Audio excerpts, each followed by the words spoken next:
Hello, Booknerds. We are back with another live session, and today with us is an awesome author who we discovered during the pandemic and during this, strange year that we have seen 2020. But the bright side was that we discovered a new book and a new author. So let me introduce you to Manoj Jain, who has written this book.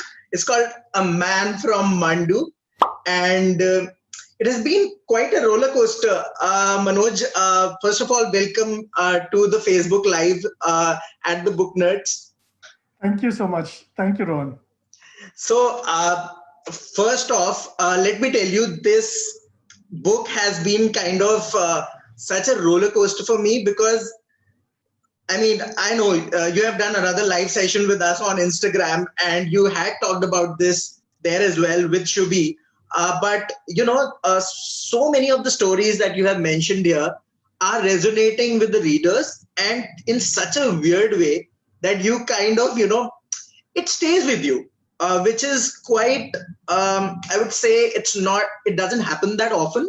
So let me compliment you on that because a lot of the short stories and those sermons have resonated with me, at least. This is just my personal opinion, and let me tell you guys who are watching on the Booknerds page that this book is the metamorphosis of this simple man. His name is Dhawal, and he changes into this Baba. And you know how in our country we love our Godmen and Babas. So immediately before picking up the book, I was, kind of looking forward to it. And I wasn't wrong because this kind of Baba I never expected, I expected some, saffron stuff coming my way, but that didn't happen. It was pleasantly surprising. And so what happens is there's this girl, a woman, her name is Tarini, and she gets a challenge from her friend, Polly, as she calls her as a nickname. And she gets this challenge to, make a God man in this contemporary world. And she takes up the challenge and, then, of course, wouldn't say all hell breaks loose, but a lot happens. So we'll be talking about that and more, and how this story came about. And of course, we have the author with ourselves. So that is always an advantage. We can dig deep. So Manoj, first off, a very out of the box story coming from an IIM graduate. What's happening here? Because you guys are supposed to be in team meetings and board meetings. What's happening? The thing is, in IIM is when I first discovered, while I was in IIM, I discovered my love for psychology as a subject, and which after IIM, I didn't take placement and started my own business instead. I did pursue my master's in psychology in my late 40s. I'm 55 years old now.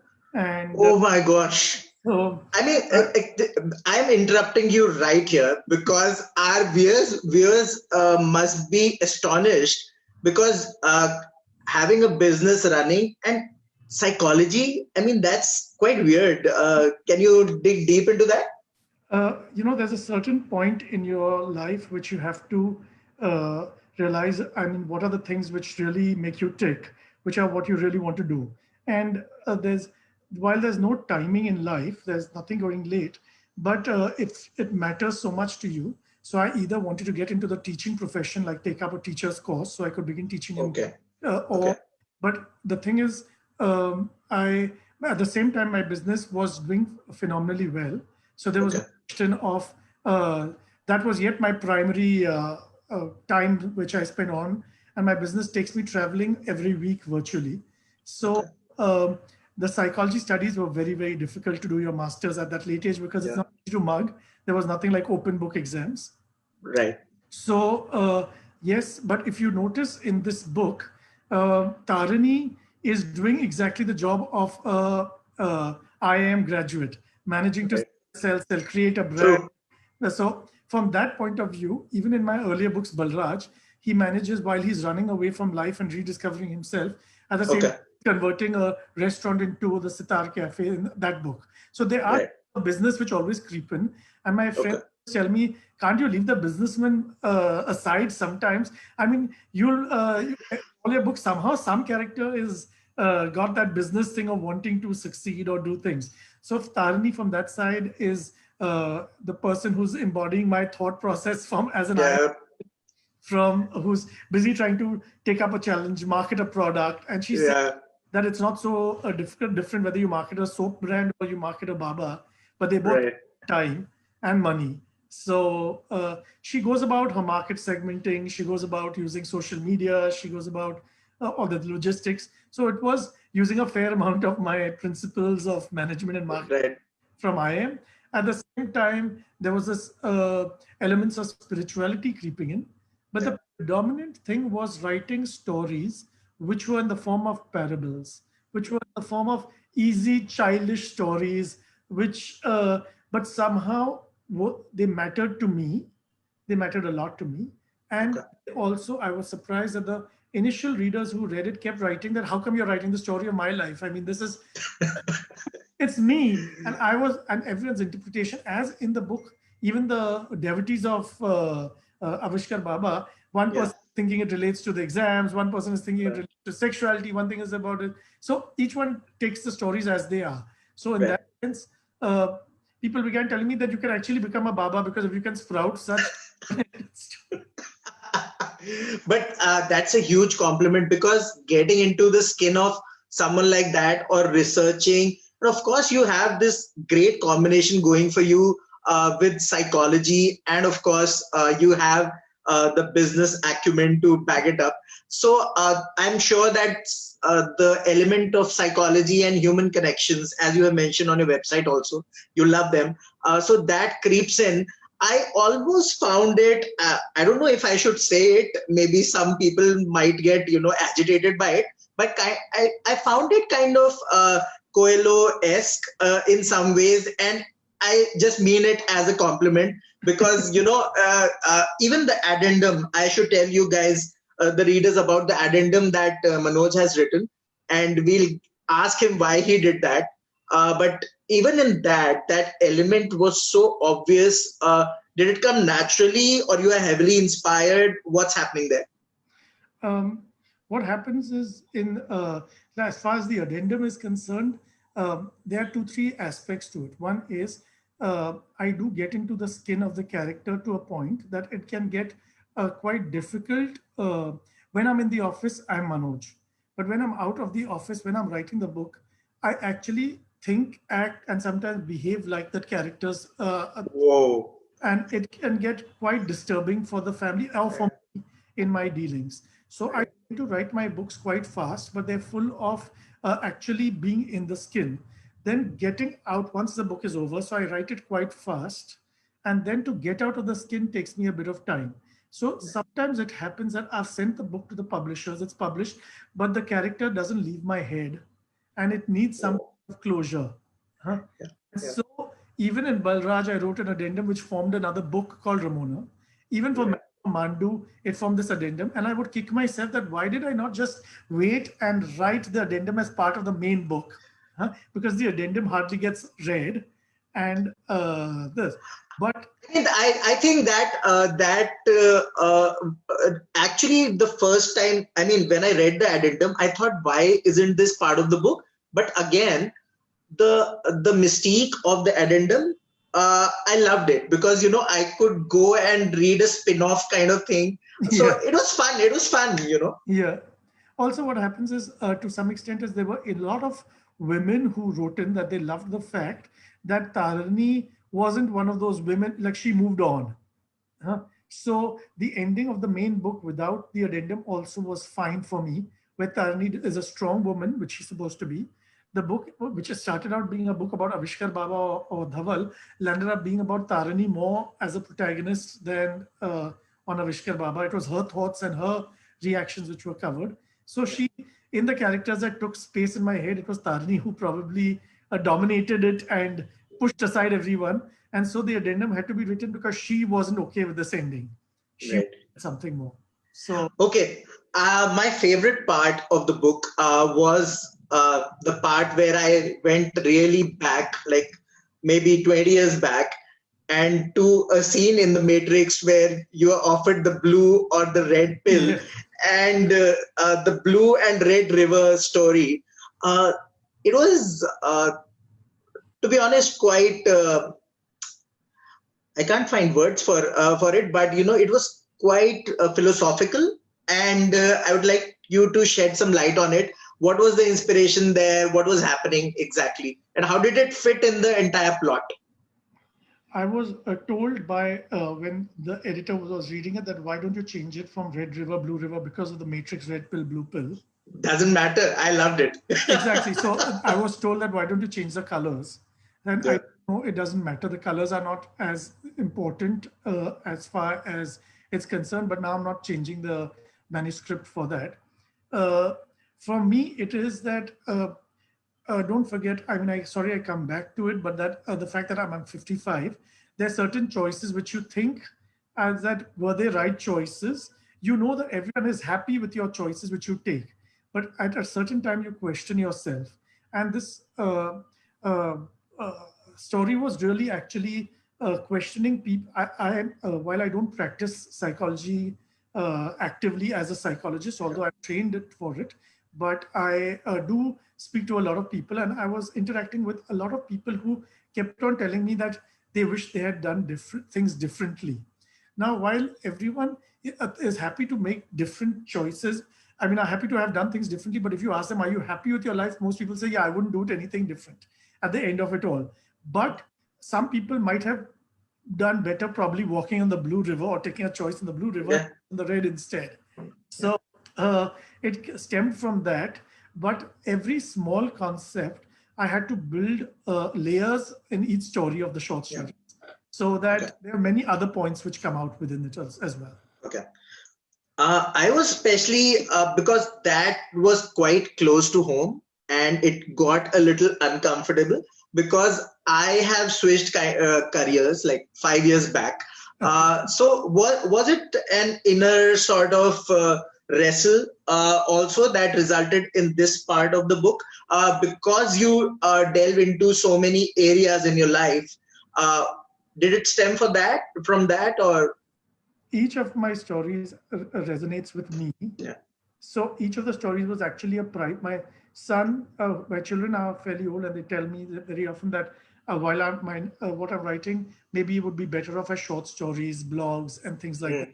Mm, mm, So when I wrote short stories, I was actually writing these as a gift for my wife for our 25th anniversary. And after I wrote the first two, three, and so they were many of them were personal in a way, which were clouded enough for not even my wife to understand what I'm writing about. But there were different thoughts being expressed. At the same time, I realized that while each of us is a unique person, many of us share common thought processes and experiences, right. which is why the subject of psychology exists. And so we don't all think as differently as we think while we are all individuals at the same time. So that's why many of the stories resonate with many people, and each one interprets it in themselves in a different way. Now, if you were to read the same stories after a year, you'd Yeah. probably take something quite different from the same stories. Right.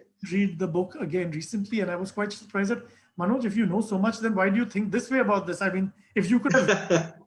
So Yeah. at all times, the stories resonate differently with each person. Of course, I mean, there are some books that I read like 10 years back, and now when I go back to them, I find them irrelevant or more relevant. That always happens. And perhaps that is the case with writers as well. I mean, Absolutely. if, yeah, so let's Sorry, I'm come. interrupting you, but Yeah, there sure. was one you were saying about the book was coalesco in some ways. So, Yeah. as an author, we do land up reading all the reviews on Goodreads and Amazon. Yes. Although Yes. we may say that we don't care, but it really does matter. And Oh, so, yes. one of the reviewers on Goodreads said that this is the Indian Paulo Coelho. Oh, So wonderful. surprising that Yeah. you mentioned it.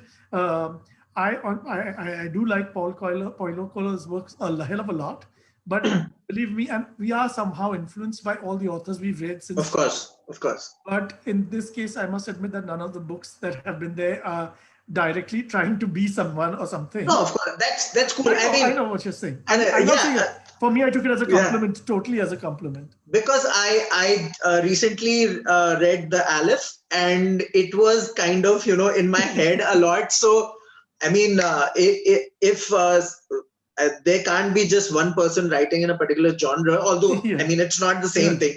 Yeah. This one was a thriller for me more than anything else. So I was like turning the pages, and so it's a very quick read. And in the current sort of scenario, I mean, we are the books are competing with Netflix and OTTs. So was it a conscious effort to keep it short, fast? Because of course you are saying that they were written as stories, so of course they would be shorter. But even then, when they were put together, they are like a very quick read. So was it conscious on your part? All my book. I mean, this is my sixth book, A Man for Mandu, Yes. and all my books have been about in 150 to 170 pages Right. maximum. I do believe that people in there, it has its pros and cons. The cons is the fact that I can't delve deep into. I can't be writing beautiful prose because that takes time. It takes a lot of more pages. I Right. believe that people in today's world, people want Twitter in 140 characters, now 280 characters. Yeah.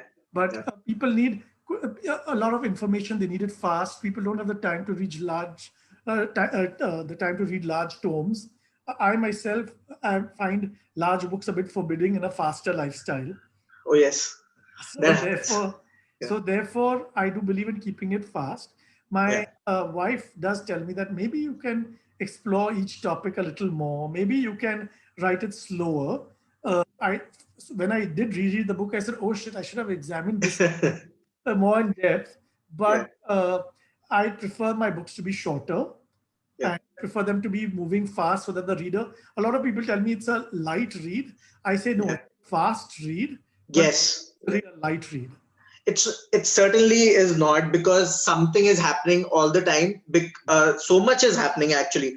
I would like to go to the afterword, and I loved that.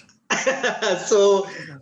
I was kind of yeah, I actually loved it. So I did not go to the main text and straight to the afterword, because you say that the story of an ordinary man turning into an enlightened man is thousands of years old. Ratnakar, the highway robber, evolved into Valmiki, the Adi Kavya, who composed the Ramayana. His journey from bandit, saint, poet was through meditation without following a guru. And we are so fascinated. Our culture has so many examples like that. So, a contemporary guru, when you were writing this, what were you conscious about and not so conscious about while writing this? Because it could have been heavily inspired by so many out there. So, yeah, or and also any negative comments that you have received about Avishkar? The only thing which I was very careful about doing is like first, when I was choosing a name, I had to be sure that there was no guru who's called Avishkar Baba. Yeah. The second thing is I did a hell of a lot of hearing of sermons of the different contemporary gurus, Wow. Okay. because I had to see what what are they sprouting really, keeping thousands and hundreds and millions of people glued to what they say. Right. So I'm not going to comment about what is good or what not good about what they say. But Let's not go there. but as Tarini, I had to do a market research on gurus. Yeah. Uh-huh. Yeah. So I was busy doing that research work to find out. So she says, should we make him wear a turban? Should we make him wear this? So it was actually taking from different gurus. Like, Different gurus. yeah. And I did learn a hell of a lot. And that's why I realized that it's not necessary that you need to have a guru. Right. However, having said that, when I wrote the book, I said that, but having said that, it's not wrong if you feel the need to have a guru. There's nothing wrong in having one either. So don't get me wrong, but that's not the only way to salvation or Right. enlightenment or for furthering oneself. I'm not only talking about reaching enlightenment. I'm talking Right. further in the path of spirituality. Gurus Right. one path, but not gurus is also a path. Oh, this is such a question which, I mean, I have gotten into so many arguments on various WhatsApp groups on this one, and have failed at, drilling any sense, although I didn't need to do that. But, you, this is such a big question in our country. Where do we draw the line? And this book has kind of, taken sort of middle path and so successfully. Um, I would ask for your personal opinion, but since there is marketing of a product in this book, what are the things that contemporary gurus are doing well? Let's not talk about Avishkar for now. Uh, Okay. Overall, what do you think they are doing well right now to market themselves, if we can use the word? For one is all of them. Uh, uh, the thing is that you do a physical makeover so that you fit into the role of the guru. So now, if someone comes not looking like a guru, you're less likely to believe him. Secondly, they use a lot of social media with these quotes. That's why I began using Avishkar Baba's quotes and sending social media quotes so that they circulate around. Thirdly, is the talking about all topics, but it's a very general. It's not so specific, and talking about a lot of topics and a lot of things, and it did get me a little riled up when I would see these videos. And so, but for me, it really helped because Avishkar Baba, I didn't want him to be he was a fake guru, but he Yeah, didn't sprout those boring sermons for if people were reading a book. yeah, So they do have a lot of specific marketing techniques, keeping them exclusive, elusive, things like yeah, that. yeah. And so, Like the discussion when they decided not to go more than a twice a month, fortnight. Yeah, fortnight, twice a month. exactly. Yeah, Yeah, yeah, yeah. yeah. So So exactly. so I mean, there's so many questions I have, but because it was such a fast read, and I love to read the book on the day of the session. I'm still surrounded by the book. But including the addendum. Tell me more about Tarini. I mean, because she is such a contradiction in so many ways. She is a professional, a thorough professional, but building a product like that, duping people in a lot of ways. How many shades does she have actually? Look, first is that I did indicate right in the beginning that Tarini had a different set of values of because she did do insider trading or whatever it hinted. Yeah. I was not sure in today's world what is the scandal, so I kept away from the scandal. However, Right. what was shocking to me was one of the reviewers from North India in Goodreads. He wrote Okay. his review more on Tarni's scandal. He knew the details of Tarni's scandal more than me as the author did. So I That's was that's so that's great fandom actually. When fandom starts building around a book or anything else, absolutely. it's I was so brilliant. surprised. I said, this guy knows scandal. And but I love the fact that this is that some scandal had rocked him or his life. So he Right. was putting so much of emphasis into that part. Whereas Yeah. for that was a background story to build her character. Yeah. I myself always have a challenge with smoking and not smoking. So Yeah. I had Tarini smoking. I like to give I feel Tarini is so much of you. I mean, it's no. ridiculous. No, so I had to, what I had to do is I had to give certain characteristics Okay. so that the reader is reminded of the same person. So what I would Okay. do is I gave her the habit of tucking her hair behind her ears. So at Mm. least three, four parts, even in the addendum, I would add that she tucked her ears as is her habit, or she Yeah. sat and smoked, she needed it for coffee in the morning, or things, Yeah. build a whole persona. After my first book, the publishers had explained to me that Mm. don't over describe a person because Okay. let the reader build his own image. If you Right. so even if it's a room, leave it open. Let the reader build his own image. Yeah. And that was an important message to me. So I didn't go into heavy descriptions of saying, oh, it was Mm. a blue table with a yellow, because let them imagine their own scenario. Right. Second thing which they told me is in my first book, I had kept all my characters having common names like Sanjay, Sunil. That Mhm. I wanted it to Mhm. show a common person could relate to them. Whereas the editor told me a person gets confused, keep the names different so that the name sticks in the head of the reader. So after that, I began trying to choose names which are a little different. So in the stages of writing, as you keep learning, these are things which I kept learning that Yeah. okay, don't over describe, keep the names different of the characters.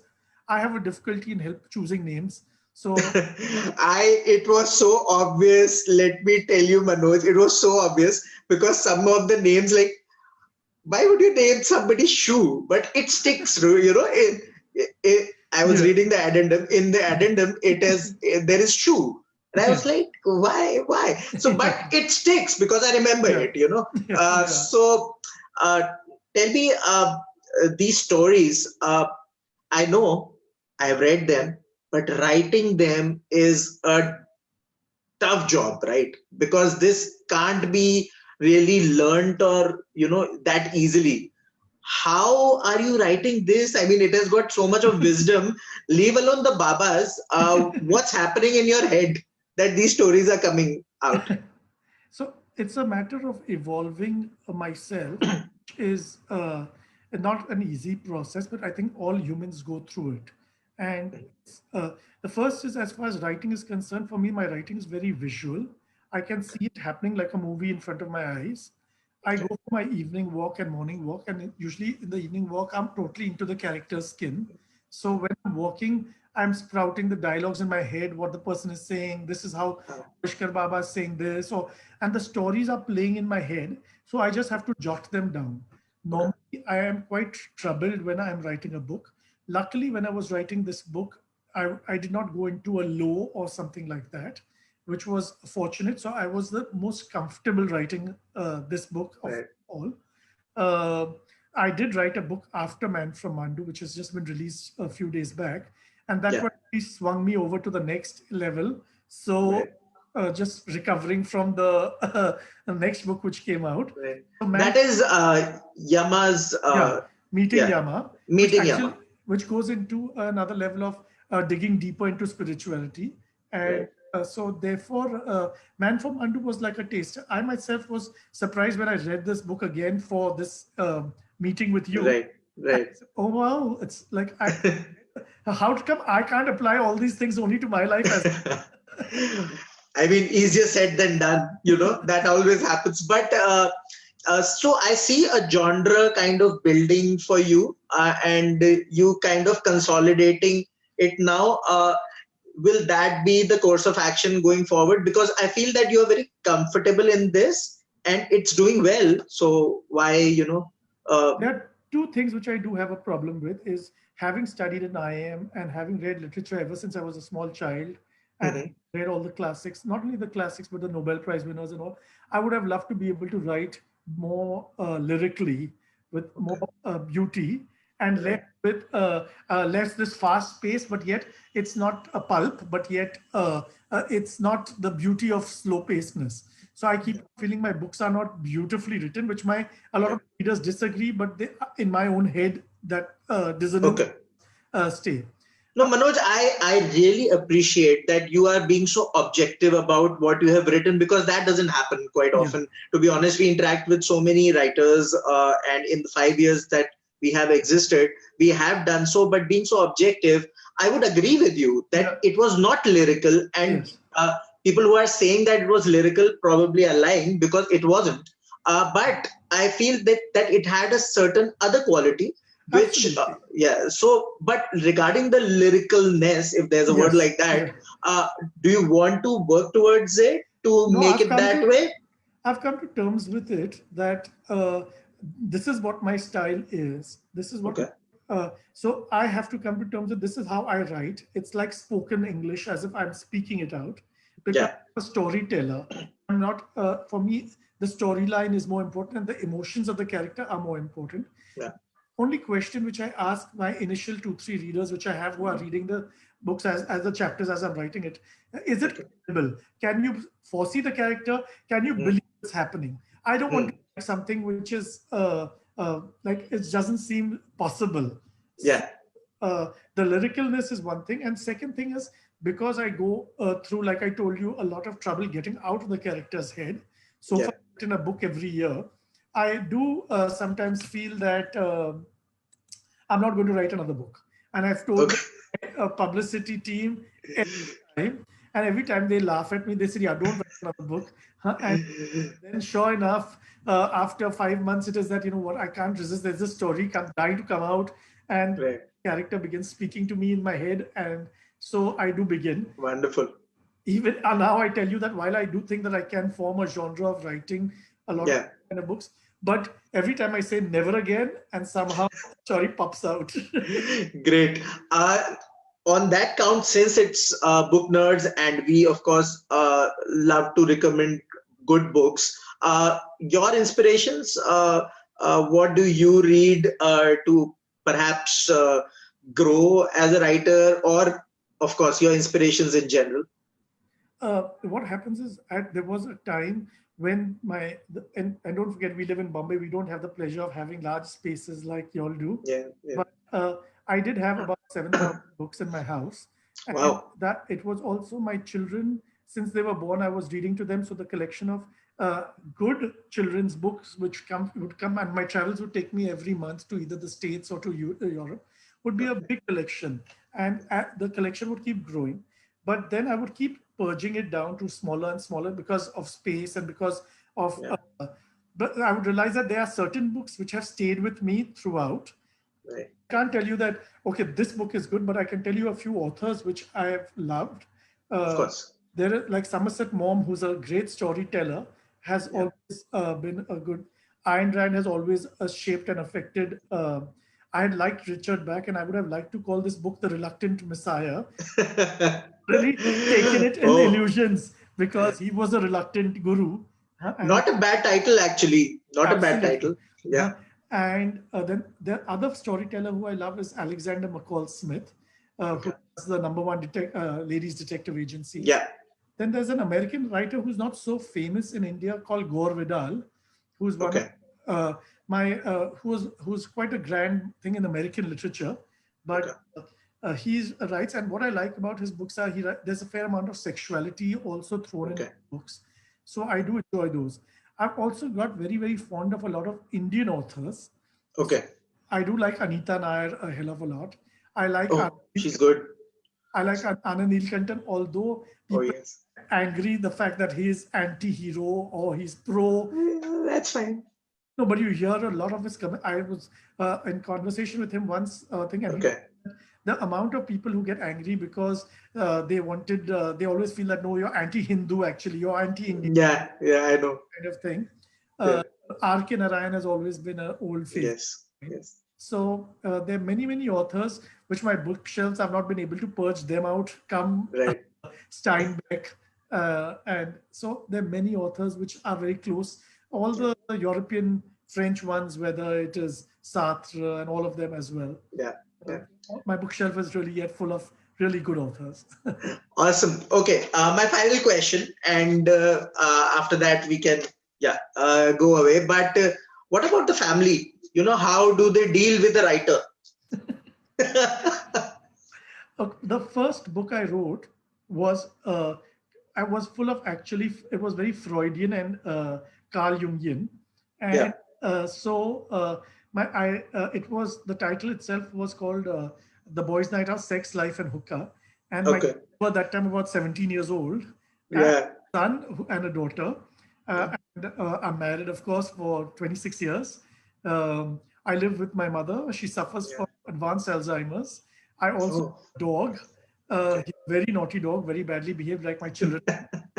My son studies in Los Angeles. My daughter studies in France. Wonderful. And Good. they were the whole family. I'm very close to my sisters and their children as well. Okay. So I told them I'm publishing this book, and should I push it under a different name if you all are embarrassed about it? My kids first told me that yes, put it under a different name, and then What later was the they name? What was the name? Sex, Life, and Hookah. No, under a No, different. Okay. no. Okay. You're the title. Okay. You're Oh talking yeah, about. Okay. title. And but Yeah. then later on they came back before I was publishing. They said no, actually forget it. Just put it in your own name. Then Right. excessively, very often now there's while they're not proud or not proud, I'm sure they're happy that I follow my dreams. Yeah. But very often they pretend that I haven't read my books because they know I can be obsessive about discussing them. We spend a lot of quality time together, playing games, taking walks, and things like that. Great. But my books are very often not discussed Okay. at home. And although I would get obsessive to discuss them. That always happens. But as long as they are giving honest feedback, everything is fine, right? Absolutely. They're the best critics I have. Oh, yes. Manoj, to be honest, not a light read, a very fast read, but a worthwhile read over over this pandemic. And I would like to tell everyone, go. You won't regret it. It won't take much of your time. That's an advantage. Go to Amazon, and of course, go and write to Manoj, because that would be great. You can I would love that. Give him his feedback, whatever you feel. It could be anything. So yes, absolutely. So please do that. And great talking to you, Manoj. It was wonderful.